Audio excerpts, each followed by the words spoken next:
Good afternoon, and welcome to another episode of A Contagious Smile, where every smile tells a story. This is Unstoppable, and I'm so excited to have Paul Zome with us because he has the most resilient, inspirational story. I can't wait to share it. We've been talking prior to coming on about this beautiful picture behind him. I can't wait for him to talk about that for us as well. Paul, I can't thank you enough for finding time to come on with us today. Thank you, Victoria. It's a pleasure to be invited to your show. Pleasure to be with you. Thank you. Oh, thank you. Now, you are an international best-selling author. You're just like a jack of all trades. You've got so many things going on. Tell us a little bit about your book first before we dive into who Paul is. Sure. I wrote a book called The Role of Love, and it has to do with this dice that's right in the middle of the cover there, and it's kind of a play on words that there you roll the dice outside of you, but the change that happens is within you. So ROLE of love is how I explained it. The role of love is actually a dice that's about 1 inch by 1 inch that has the different love languages on it. You can see there on for those that can see it, those are two hands looking like they're ready to hold hands. That would represent touch. This one is the Taylor Swift heart that she sends to her family, or Caitlin Clark heart that she sends to her family after playing basketball. Only this one has a conversation flyout. So these would be the words from the heart for the words. Also got a hand holding an hourglass representing time. Looks like a waiter holding a tray representing service. And then the last one would be, of course, the gifts. 5 love languages, 6 sides on the cube. The last one is surprise me. Surprise me is just on that day, there's just 2 instructions, Victoria. You roll the dice every day, whatever it lands on, that is the love language you practice giving away all day that day. And by doing that over a 30-day period, you'll learn all 5 love languages backwards and forwards so that now you can see it when it comes your way. Really closes that communication gap that most people have. Most people can only see what they like. They can Right. only see their primary love language. This gives you peripheral vision, say, oh, they're loving on me. It's not my primary love language, but I still can respond to that. So it's kind of solving that communication problem. I had it when I was younger. Grew up in a dysfunctional family, and this really helped me immensely. I love your website. I'm going to make sure that we put the link in it to everyone for the show notes because even on your website, it's just so inviting. It's just welcoming, and it talks about all this as well, which is just fascinating to me. I'm so excited because there's so many things I want to talk to you about. But let's go back to your childhood. You didn't have an Mhm. easy childhood. It was not easy. I'm number 10 of 11 children, Victoria. I'm the tithing child, but I'm the youngest boy. And what would happen is my father was a truck driver, and he'd come home on the weekends, and he always dated my mother. I don't know of a Friday night that he ever missed dating my mother. In fact, that the kids we wouldn't see him until after their date on Friday night. But the date kind of went like this in my imagination, because what happened afterward was how I perceived how the date went. That my mother would disgorge, as when two people haven't seen each other for a while, they say, well, how was your week? How was your week? My mother would say all the things that happened during the week. And I can imagine my mother never was there, like I said, but I can imagine my mother starting at the top of the list of all the children.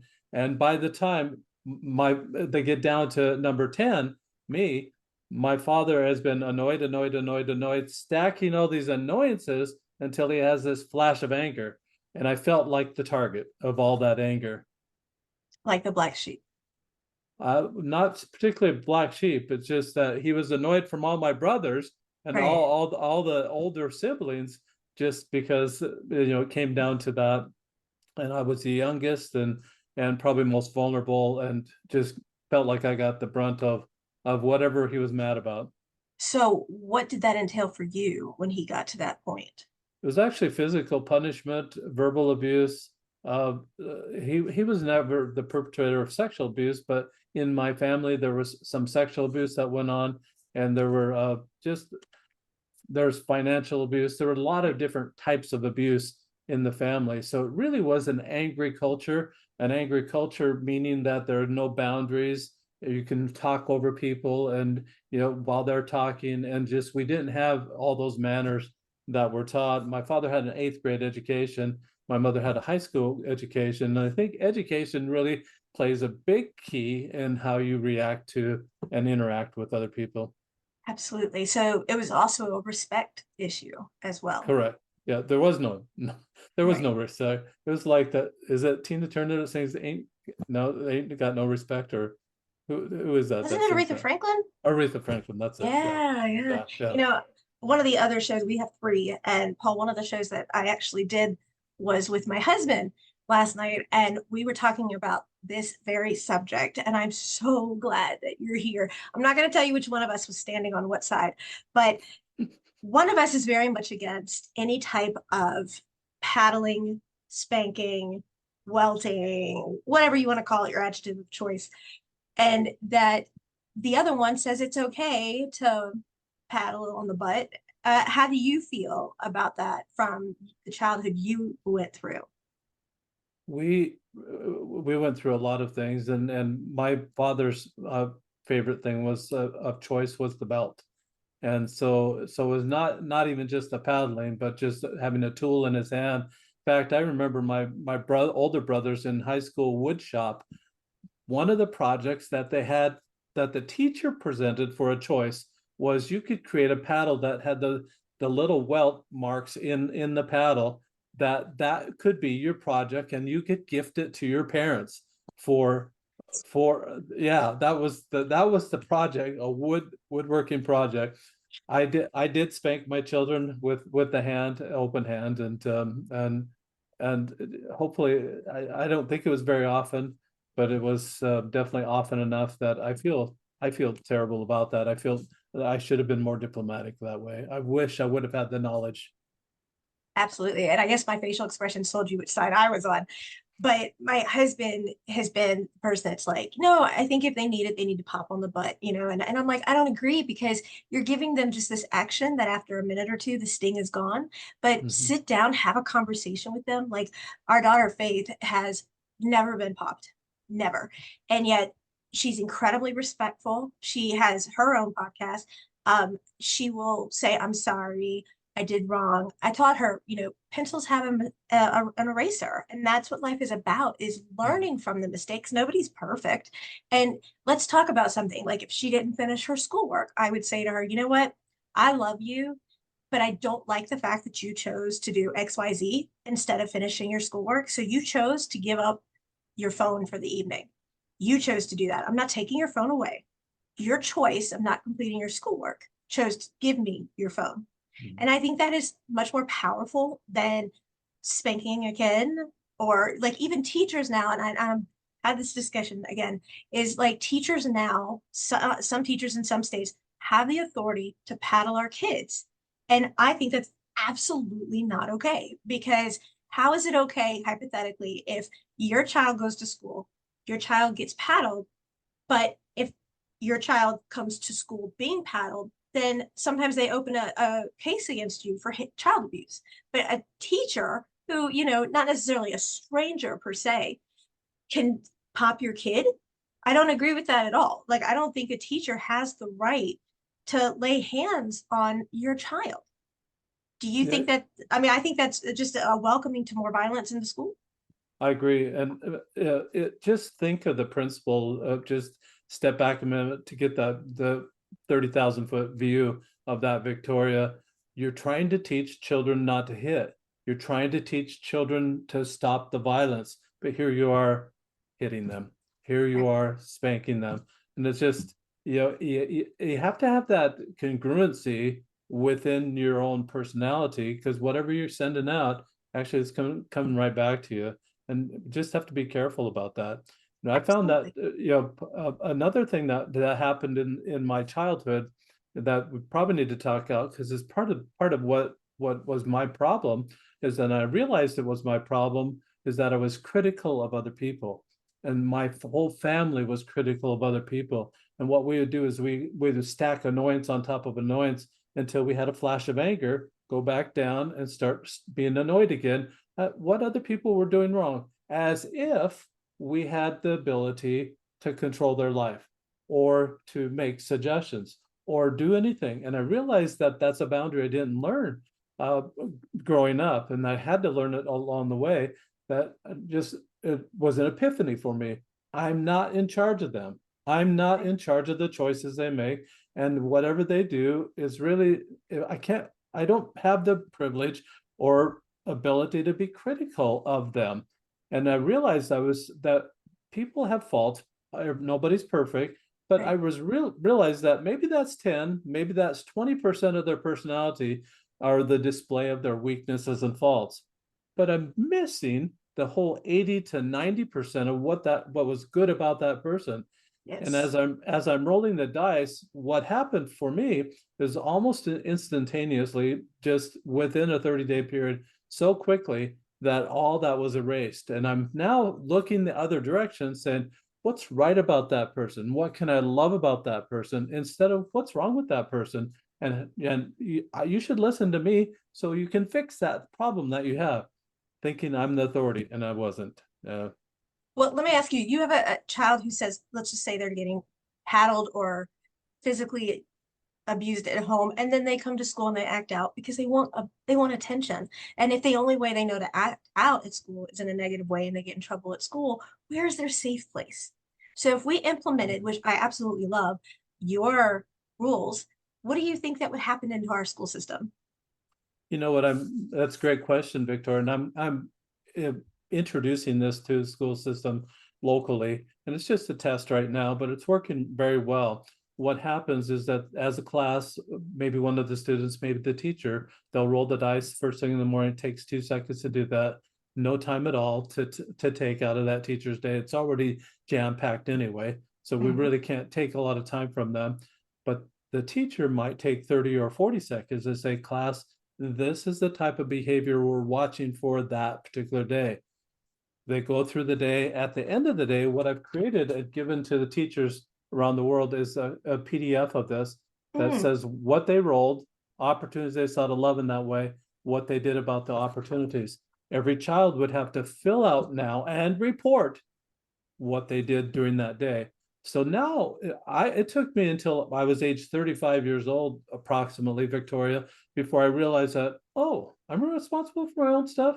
I was blaming my father. He said, the way I am is because of him. You go talk to him. He's the one that needs to change, not me. And it mhm. was really my problem. And I was blaming him even 7 years after he had passed away. I was still blaming him until I woke up one day and said, I really am responsible for my stuff. And it really kind of that was the paradigm shift that started changing my life and moving in a different direction. And I think that if we can get children at age 6, I'm testing it in the elementary, the primary school right now, K through 6, we can get them to be responsible for their own actions, we're going to tamp down a lot of that bullying, a lot of the violence, and a lot of the disciplinary problems that teachers and principals spend a lot of time on instead of teaching. Right. That opens up more teaching time, more learning time. The second thing about it is that at the end of the day, these kids are just tired of being in school. They're antsy, they've been there all day, they're really tired of learning, their brains are mush. The last 10 to 15 minutes of the day is really non-productive time, according to many teachers that I've talked to around the world. Let's take this activity of journal writing as a decompression activity, tamp them down a little bit before they're actually sent home, and just let them think through the day. Just have that regrouping, think through the day, write about it.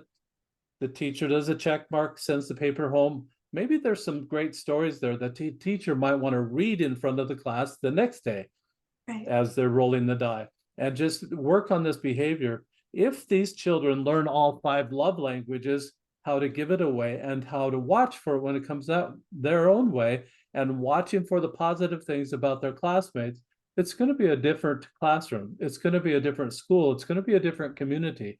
And it's going to be for that child, it's going to be really a different lifestyle. They'll start off really with a foundation of a literacy of love that they would not have otherwise. Yes. Now the page you just showed me, is that in your book? That's a journal. So that's a separate book by Okay. all by itself. So Okay. roll of the book and then the journal is separate. Which we're going to have links to because these are fabulous. These are absolutely fabulous. we're reading that even in middle school, that there was just a story about a middle school young boy who had a 125-page manifesto of what he was going to do to his school. Mm, And to think about these kids that are going home and writing this, and the parents say they have no idea, it's mind blowing. You have a kindergartner who came to school and shot their teacher. These are things we didn't worry about when we were in school. mm. Do you believe, and this is just a way out in left field question, do you believe electronics and the social media perception? Because you can be whoever you want. I mean, there's these teenagers who are a totally different person on social media, and the kids believe wholeheartedly that they would know if they have a pedophile looking at them, that they know all about cyberbullying, but it's still happening all the time. Do you believe that the social media footprint is damaging our youth? I believe that it is to a certain extent, but I believe the media of the past has also done the same kind of damage, that we're focused on the negative parts of life.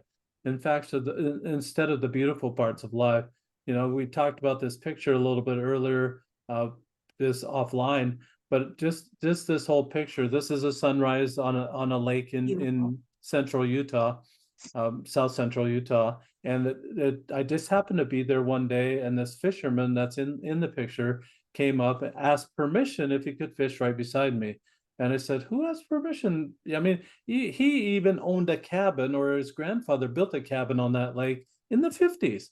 And I was a visitor, and he was still asking me permission to fish right beside me. And it was just a really a very kind person. And then the sunrise happened, and this is the picture that I got of that sunrise. But I was telling you, Victoria, a little bit earlier that I had a driving route that I would get up before dawn and come back after sunset. And I had a lot of windshield time there. And I saw the sunrise, I saw the sunset. After about 6 months of doing that, I realized that oh, the very best sunrises and the very best sunsets all have clouds, just like as it is in life. We all have Yes. our problems, and as we work through our problems, then and only then is when we see the silver lining on the clouds. That's the only time that we're going to be able to see how beautiful that was, that we went through that trial to be able to gain that understanding that we wouldn't have had otherwise.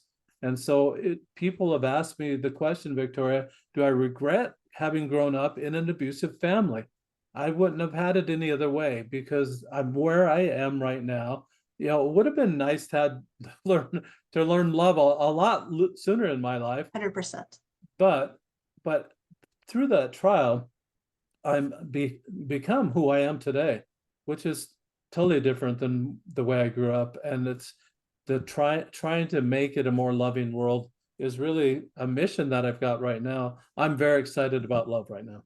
Yes, and you used the techniques, if you will, to be your footprints on what not to do. So the way you learned was how you learned not to be growing up. So with this tumultuous childhood you went through, how did you become comfortable to start a healthy relationship? How did you feel like you'd be okay to go into one and be secure? How did you transition into that from where you were? That's a really good question. I didn't have any problem talking to people and to be friendly with other people. I did. It, there was a time that it got to the point that I felt like, well, I still could be critical of that person, and I really learned to be able. I needed to put the brakes on. So it's just like taking your car in to get it fixed. Sometimes you need brakes, and you've got to put the brakes on for your mouth. You've got to put the brakes on for your thoughts, and you got to put the brakes on for maybe the kind of touch that you're doing. You've just got to put the brakes on and know that that's the boundary, that you can't go any farther with that thought process, with that physical process. You can't go any farther, and be able to know when those times are. And so trial and error. I'm on my third marriage right now, so it's taken me through a lot of heartache to get to this Sure. point. But the first wife, we had 23 and a half years together, and then I would imagine that part of my responsibility of that, the the demise of that first marriage was the anger issues that I had, the stacking of those annoyances. But it's different now. I felt that there was an opportunity for me to do something different, and I tried to do something different, try to improve myself. Rolling the dice has helped me quite a bit and qualified me to be a better person for the next person that I've married. And so what I found now, Victoria, is instead of stacking annoyances, I stack kindness on top of kindness on top of kindness. And it gets me to the higher laws of love. I look at these love languages that Dr. Chapman had identified, and I use the theory. I don't use his application at all. You'll notice there's nothing about romantic at all. This is decency of a human being, that you're sending love out without any expectation of it coming back, and just trusting the laws of the universe, that it's the law of the harvest or karma or the law of attraction, whatever you want to call it, whatever whatever you send out is going to come back to you someday. So using that and stacking those kindnesses will springboard you to the higher laws of love, like charity or compassion or forgiveness or mercy or trust. Those are higher laws of love, or even intimacy. Can you imagine insulting, and then having that expectation at the end of the day? It's not there really, it's not going to happen. Right, absolutely. And I've taught our daughter from day one, like it doesn't take but a minute to give somebody a compliment once a day. Do something nice for someone every single day. I don't know how much you know about us, but my daughter just came out of another hospital stay where she had her 53rd surgery and we Oh almost lost her no. twice. So this child would get stuck and she'd say, thank you, thank you for sticking me, or, thank you for taking care of me. And for her, she'd always say, oh, I love this. And I said, everybody is so quick to jump to negative. Everybody's so quick to judge somebody. Mhm. I'm the person that's going to call your supervisor and say, they did such an amazing job. And I just want to thank you, because nobody does that anymore. And I think if more people just did that a little bit, then we'd have a much softer world, because this is so just everybody's like, let's do the bare minimum and get out of the way and not care. And everybody's just so negative. And it's just the ability to that will make somebody's day. I mean, it would absolutely make somebody's day, Mhm. and it doesn't cost a thing. And in return, we feel really good too, because we're helping somebody else and you're helping brighten their day. You don't know what's going on with them. Somebody takes your parking space and you're cursing them out left, right, and center. What if their best friend just passed away? What if they just broke up with the love of their Mhm. life? You don't know what's going on in their world. I mean, just move on. At the end of the day, is that really such a big deal? It's not really a big deal. If you had pulled in that parking lane a minute later, that space would have been gone anyway. So just find something else. Don't let it Yeah. just control you. I mean, that makes such a big difference. So, how did you start implementing these beautiful rules that you're living by? How did it just come to fruition for you? Well, it started actually. It started with the block of wood. This is like 2.5 inches by 2.5 inches, huge block of wood. You can see how sharp the edges are there.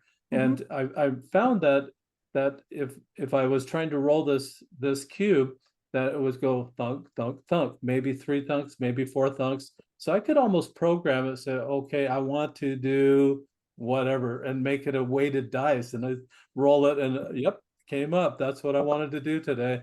And so it really wasn't the randomness that had, and you'll notice these sharp edges too. That was really me. I had these sharp edges of my personality that I wanted rounded off.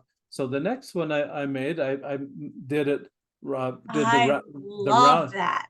Paul, did the I round, love that. did the rounded edges, and now it would roll normally. So it took 2 years, Victoria, to get the artwork done, to make the dice. Now it's about 1 inch by 1 inch cube that we've got right now. But it just took so long. There was some progression that way. But along the way, while I'm rolling that huge dice, I'm realizing that if I'm looking toward positive, I absolutely can't look at negative at the same time. So I really tried and really was working on looking at what's right with people, instead of focusing on someone just took my parking space when it really didn't even have my name on it. That's the one I Right. wanted, but maybe there's another one around the corner or something. It's just quit getting upset about that. Quit being annoyed at that, It's out of your control. They took it. They were there first. It's out of your control. Find Right, another one. And right. and I realized that love's like that too. I can't bid love to come my way, but I do have control over sending it out and responding when it does come my way. Those are the only two things in regards to love that I have control over. So I'm choosing to send it out all day long is something that is very easy to do. I put these pictures on the dice for that very reason. They will burn into your mind as an icon rather than if I said the word elephant, you're not seeing ELEPHNT in your mind. You're seeing the picture of the elephant. And for that reason, I have the pictures on the dice so that it'll burn into you. You'll remember what you rolled that day and practice it all day long. I love it. I love the square and how you rounded the edges. It made me think about like when you have kids and you have those sharp corners, you want to protect your kids. So you baby proof them. You put things on it so they don't get hurt. And then what do? You make your next cube with the rounded corners. And that is, I love that. That is just so amazing that you have done that. What is next for you? What's on your plate next? I'm still trying to work with the schools right now, Victoria. I really think that if we can start this new generation of children with kindness. If it may take 30 years, it may take 50 years to get to that point, but let's start there and let's get this kindness revolution going, really get it going strong. We really need them to focus on what's right about each other and stop the focusing on what's wrong. That's the media. That's they've trained us to do that. That's the all the newspapers, the newscasts, nightly newscasts, 90 to 95% of that new newscast is just bad news. It is. Even the weather could be bad news. It's true. Very But true. the weather's probably the best news on the newscast. And that's really kind of a sad scenario that we've come to that point that the weather is the only good news. And that's still something that we don't have control over. So why Absolutely. complain? Why complain about it? It's going to be Absolutely. what it's going to be. How are we going to respond to that? And just learn how what we have control over, work in the realm of what we have control over versus what we don't have control over. Let it go. It's going to relieve a whole lot of stress in all of our lives if we just stay in our lane. I have a request question and I'm going to put you on the spot because we're on air. Yeah, So absolutely. we have the show that Faith does. It's called the Contagious Smile Teen Talk, and it is an unconditionally safe place where kids come on, they talk, they're heard, they are listened to. We try to make a difference for these kids. We have a co-host who is an amazing child. He was a Make-A-Wish recipient. And he wanted to be on a podcast, and after having him on, he now co-hosts with Faith. And these teen talks are actually aired in certain schools. And I would love to see, not that I'm putting you on the spot, I would love to see if I could get you to come on to Teen Talk with the kids at teens. I get so much ridicule for calling them kids. To have you come on and do this with them. And it gets played in the schools because we need to get this out. I think this is fantastic Mm. because our kids, like Logan, who you meet, says, I go to school to learn. And instead, I'm being ridiculed because I'm not identifying the kid next to me as a dog because today he's a dog, tomorrow he's a cat, tomorrow he's whatever, and then there's catnip in the or cat litter in the bathroom for them to go to the bathroom in, and I'm like, are you kidding? And he's like, no. And he goes, you get insulted and you get in trouble if you mispronounce their pronouns. And I'm like, we've got to do something. This is crazy because they're Yeah. not teaching cursive anymore. They really don't teach math anymore. Everything is done electronically. They can bring phones to school. They can bring soft drinks to school. And these aren't things we did. I mean, our biggest fear was not getting home before the street lights went on. Like that was I would love to invite you to come on with the teenagers and talk to them about this and let them do like a little view of your game and get it out there and let the schools hear it. I'd love to do that, Victoria. It's interesting that I think that rolling the die and focusing on sending love out all day long doesn't look at black, it doesn't look at white, it doesn't look at brown, it doesn't look at gender, it doesn't look at sexual orientation, it doesn't look at anything except it looks at that person as a person and a person that's deserving of respect and kindness. That's it. I That's love it. it. It erases everything. And I think that we really need to teach that if it's a person, I'm not sure about the animals. We should be kind to animals too. But Absolutely, I agree, but yeah. So, yeah. but treat them as an individual. Treat them with that higher intelligence. Treat them and just focus on what's right about them. If we just do that, just focus on what's right about that person or that dog or that cat or whatever. We focus on what's right about that, then we're going to be in a lot better shape than trying to be critical about that person. And I've lived a life of criticism. It's a whole lot better life living a life of love. I can tell you from my own experience. Yes, Paul, I think that every school should teach this. I mean, seriously, because nothing's getting done to help our kids not feel safe, not feel secure. They have low self-esteem. And it's not about that. These kids should not spend their adulthood recovering from their childhood. It doesn't work with indulgence, Victoria. It absolutely does not work with catering to just individual needs. It works with catering to their real desires and who they are and what they represent by the actions that they take. We're all responsible for our own actions. Who is that person? And how can I love that person? That should be the mindset. And we've got to get away from the critical mindset, which would make them think that I've got to stand up for myself because I'm being criticized. I've got to stand up for my dog rights or my cat rights or my gender rights or whatever. You've got to stand up for that because you're being criticized in one way or another. Forget the criticism, forget the remedy for that criticism, that we just cater to what they want. Focus on them as a person, what's good about them, and it just solves a lot of problems.